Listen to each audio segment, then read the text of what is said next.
হিমন্ত বিশ্ব শৰ্মা ডাঙৰীয়াই ইমান সৰ্বানন্দ সোণোৱাল ডাঙৰীয়া কিয় বেয়া পায় প্ৰায়তো তৰুণ গগৈদেৱক বিশ্বাসঘাত কৰিলে কেতিয়াবা প্ৰায়তো হিতেশ্বৰ শইকীয়াক বিশ্বাসঘাত কৰিলে প্ৰাক্তন মুখ্যমন্ত্ৰী সৰ্বানন্দ সোণোৱালক বিশ্বাসঘাত কৰিলে আমাৰ ওপৰত আজি বিভিন্ন ধৰণৰ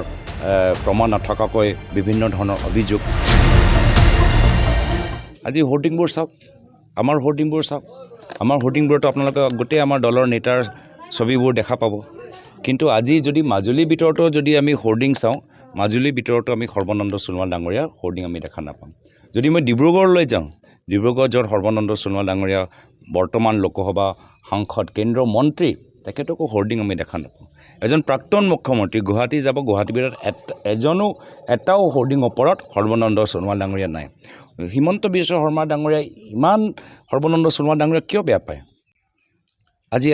বাৰম্বাৰ আমি দেখা পাইছোঁ কেতিয়াবা প্ৰায়তো তৰুণ গগৈদেৱক বিশ্বাসঘাত কৰিলে কেতিয়াবা প্ৰায়তো হিতেশ্বৰ শইকীয়াক বিশ্বাসঘাত কৰিলে প্ৰাক্তন মুখ্যমন্ত্ৰী সৰ্বানন্দ সোণোৱালক বিশ্বাসঘাত কৰিলে আমাৰ ওপৰত আজি বিভিন্ন ধৰণৰ প্ৰমাণ নথকাকৈ বিভিন্ন ধৰণৰ অভিযোগ মানে তেওঁৰ মনৰ ভিতৰত কি আছে তেওঁহে ক'ব পাৰে কিন্তু অসমৰ ৰাইজে বুজি পাইছে অসমৰ ৰাইজৰ বিবেকৰ ওপৰত আমাৰ বিশ্বাস অসমৰ ৰাইজে চাই আছে যে এজন ব্যক্তি আৰু মুখ্যমন্ত্ৰী হৈ থকা যোগ্য নহয় তেখেতক মুখ্যমন্ত্ৰী গাদীৰ পৰা আঁতৰাব লাগিব ৰাইজে নিৰ্ধাৰিত কৰিব মইতো জনতা জনসাধাৰণৰ ওপৰত বিশ্বাস কৰোঁ ৰাইজে থিৰাং কৰিব যে হিমন্ত বিশ্ব শৰ্মা ডাঙৰীয়া সঁচা কথা কৈ আছে নে মিছা কথা কৈ আছে আমি সময় পৰিৱৰ্তনৰ যাত্ৰাৰ যোগেদি সঁচা কথা কৈ আছোঁ নে মিছা কথা কৈছোঁ এতিয়া ৰাইজে থিৰাং কৰিব ৰাইজৰ বিবেকৰ ওপৰত মোৰ বিশ্বাস আছে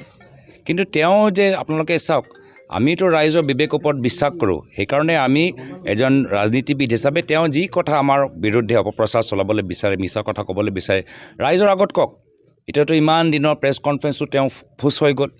ভূমিকম্প হোৱা কথা আছিলে তেওঁ নিজৰ দলৰ ভিতৰতে ভূমিকম্প হৈ গ'ল যে আমি ইমান দিনৰ পৰা যি প্লেনিং কৰি আছিলোঁ প্লেনিংটো একদম ফেইল হৈ গ'ল আৰু আমি যিখিনি কথাবোৰ যে কৈ আছোঁ সময় পৰিৱৰ্তনৰ যাত্ৰাৰ যোগেদি সেইখিনিতো হিট হৈ গ'ল সেইকাৰণে তেওঁ দৌৰি গ'ল কোৰ্টৰ ওচৰত তেওঁ নিজে ৰাইজৰ ওচৰত যাব লাগিছিল ৰাইজক ক'ব লাগিছিল কিন্তু ৰাইজক ক'বলৈ তেওঁৰ সাহস নাই গতিকে ৰাইজে চব কথা জানে আৰু সেইকাৰণে ক'ত গ'ল তেওঁ কোৰ্টলৈ গ'ল কোৰ্টৰ ৰেহাই তেওঁলোকে বিচাৰিছে আমি কোৰ্টৰ ৰেহাই বিচৰা নাই আমি জানো যে ৰাইজে চব জানে কি নিৰ্বাচনৰ সময়ত মুখ্যমন্ত্ৰী এতিয়া শংকিত হৈছে আৰু তেওঁ জানে যে ৰাইজে চব ক'ত তেওঁলোকৰ কি কেলেংকাৰী চব কথা ৰাইজে জানে সেইকাৰণে ৰাইজৰ মাজত যে আৰু চৰ্চা নহয় তাৰ বাবে তেওঁ কোৰ্টলৈ গৈছে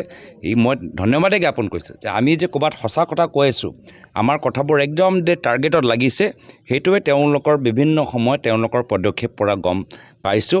আমি দেখিছোঁ কিছুদিন আগৰ পৰাই